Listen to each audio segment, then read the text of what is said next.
আসসালামু আলাইকুম। আমি আজকে আপনাদের সাথে দারুণ স্বাদের একটি পাবদা মাছের রেসিপি শেয়ার করব। আশা করি রেসিপিটি আপনাদের কাছে অবশ্যই ভালো লাগবে। চলুন দেখে নেই রান্নাটি করতে কী লাগছে পুরো প্রস্তুত প্রণালী। এখানে 15টি পাবদা মাছ নিয়েছি। মাছগুলোকে কেটে কুটে ভালো করে ধুয়ে পানিটা ঝরিয়ে নিয়েছি। এখন আমি এখানে দিয়ে দিচ্ছি 1.5 চা চামচ রসুন বাটা। তারপর দিয়ে দিচ্ছি এখানে পরিমাণ মতো লবণ, দিয়ে দিচ্ছি এখানে 1.5 চা চামচ হলুদ গুঁড়া আর মরিচ গুঁড়া দিয়ে দিচ্ছি এখানে 1 চা চামচ। এখন এই সবগুলো মশলাকে মাছের গায়ে ভালো করে মাখিয়ে নিচ্ছি। সবগুলো মশলা ভালো করে মাছের সাথে মাখিয়ে নিতে হবে। তো সবগুলো মশলা মাছের সাথে ভালো করে মাখানোটা হয়ে যাওয়ার পর আমি রেখে দিব 5 মিনিটের জন্য। তো এইভাবে আমি 5 মিনিট রেখে দিচ্ছি। 5 মিনিট পর রান্নাটি করার জন্য চলে যাব। তো 5 মিনিট পর চুলায় একটা প্যান বসিয়ে দিয়েছি আর প্যানটা গরম হয়ে যাওয়ার পর এখানে 1/3 কাপ সরষের তেল দিয়ে রান্নাটি করছি। আমি সরষে বাটা এবং সরষের তেল দুটাই ব্যবহার করব এই রান্নাতে। তারপর আমি তেলটা গরম হয়ে যাওয়ার পর এখানে 1 কাপ পেঁয়াজ বাটা দিয়ে দিলাম। যেহেতু মাছের পরিমাণ বেশি, পেঁয়াজ বাটার পরিমাণটা একটু বাড়িয়ে দিয়েছি। তো পেঁয়াজটাকে ভেজে নিচ্ছি যতক্ষণ পর্যন্ত না কাঁচা গন্ধটা দূর হয়ে যায়। কিছুক্ষণ পেঁয়াজ বাটাটা যখন ভেজে নিয়েছি, কাঁচা গন্ধটা দূর হয়ে গিয়েছে।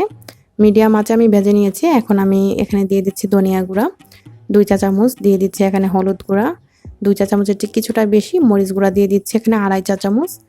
ঝালের পরিমাণটা যে যেরকম পছন্দ করেন তেমনই দিবেন। দিয়ে দিলাম এখানে কাঁচা জিরা গুঁড়া 2 চা চামচ, পরিমাণ মতো লবণ, 1 কাপ টমেটো টুকরো, মানে আমি টমেটোগুলো এরকম করে টুকরো করে নিয়েছি, কুচি দিইনি। টমেটোগুলো এমনিতেই গলা যাবে। তো সামান্য পরিমাণে পানি দিয়ে দিলাম। পানিটা দিয়ে এখন এই মশলাগুলোকে কষিয়ে নিতে হবে। তো আমি প্রায় কিছুক্ষণ সময় নিয়ে মশলাটাকে কষাবো, কারণ এই মশলাটা কষানোর উপর নির্ভর করবে রান্নাটা কতটা মজার হবে। প্রায় এভাবে আমি 5 মিনিট কষিয়ে নিচ্ছি। আর কষানোর সময় কিন্তু আমি চুলার আঁচটা মিডিয়াম আঁচে রেখেই কষিয়ে নিয়েছি।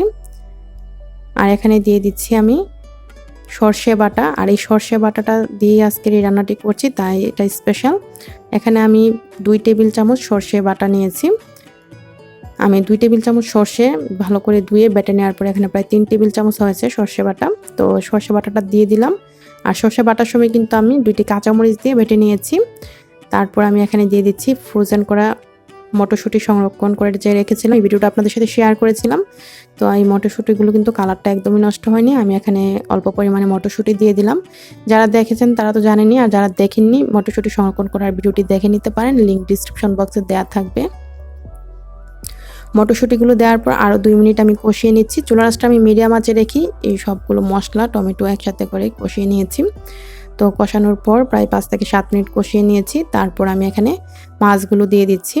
তো ম্যারিনেট করা মাছগুলো দিয়ে তারপর আমি হালকাভাবে একটু নেড়ে ঢাকনা দিয়ে ডেকে রেখে দিব।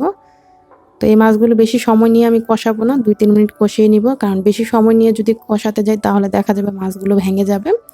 তো আমি নেড়ে এখন ঢাকনা দিয়ে ডেকে রেখে দিচ্ছি 2 মিনিট। চুলার আঁচটা আমি মিডিয়াম আঁচে রেখেছি, কারণ ফুল আঁচে রাখলে মশলাটা পুড়ে যাবে তাই। তো 2 মিনিট পর আবারও নেড়ে দিচ্ছি। আর এখন আমি এখানে পানি অ্যাড করে দিব। যেহেতু মাছটা ম্যারিনেট করা ছিল, এমনিতেই মাছের ভিতরে মশলাটা এমনিতেই কিছুটা ঢুকে গিয়েছে। তো এখন আমি দিয়ে দিচ্ছি এখানে পানি। আমি এখানে মেজারমেন্ট কাপে 2 কাপ পানি দিয়েছি। তো এতটুকু পানি দিয়ে রান্নাটা হয়ে যাবে। তারপর আপনারা যারা একদম মাখা মাখা রাখতে চান তাহলে পানির পরিমাণটা কমিয়ে দিবেন। আমি একটু ঝুল ঝুল করে রান্নাটি করব। তো এখন সব কিছু নেড়ে ঢাকনা দিয়ে ডেকে রেখে দিয়েছি। প্রায় কিছুক্ষণ পর ফুটে এসেছে। প্রায় 5 মিনিট পর আমি এখানে দিয়ে দিচ্ছি কাঁচামরিচ, আস্ত কাঁচামরিচ দিচ্ছি, আপনারা চাইলে ফালি করেও দিতে পারেন। তো কাঁচামরিচটা দেওয়ার পর আলতোভাবে একটু নেড়ে দিচ্ছি, যাতে করে মাছগুলো ভেঙে না যায় সেদিকটা খেয়াল রাখতে হবে। যেহেতু মাছগুলো ভেজে রান্না করা হয়নি, কাঁচা রান্না করা হচ্ছে, তো মাছগুলো ভেঙে যেতে পারে। তো ঢাকনা দিয়ে ডেকে রেখে দিচ্ছি 10 মিনিট। 10 মিনিট আমি চুলার আঁচটা মিডিয়াম আঁচে রেখেছিলাম। তো হাতাটাতে ধরে এইভাবে একটু ঝাঁকিয়ে দিচ্ছি। তারপর আমি ঢাকনা দিয়ে আর 2 মিনিট রেখে দিচ্ছি, ঝোলটা একটু কমে আসা পর্যন্ত। 2 মিনিট পর রান্নাটি কিন্তু হয়ে গিয়েছে, এই যে দেখুন। তো আমি আর কোনো চামচ দিয়ে নাড়াচাড়া করছি না, ঝাঁকিয়ে দিচ্ছি একটু হাতাটাতে ধরে। তারপর ধনিয়া পাতা কুচি অ্যাড করে দিচ্ছি। ধনিয়া পাতা কুচিটা অ্যাড করে দেওয়ার পর একটু ছড়িয়ে দিচ্ছি। আর এখন আমি ঢাকনাটা দিয়ে চুলাটা বন্ধ করে দিয়ে প্যানটা নামিয়ে নিব।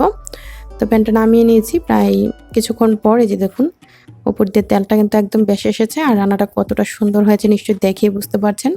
সর্ষে বাটাই এবং মটরশুঁটি দিয়ে এইভাবে পাবদা মাছটা রান্না করে দেখবেন, গরম ভাতের সাথে খেতে কিন্তু অসম্ভব মজার হয়।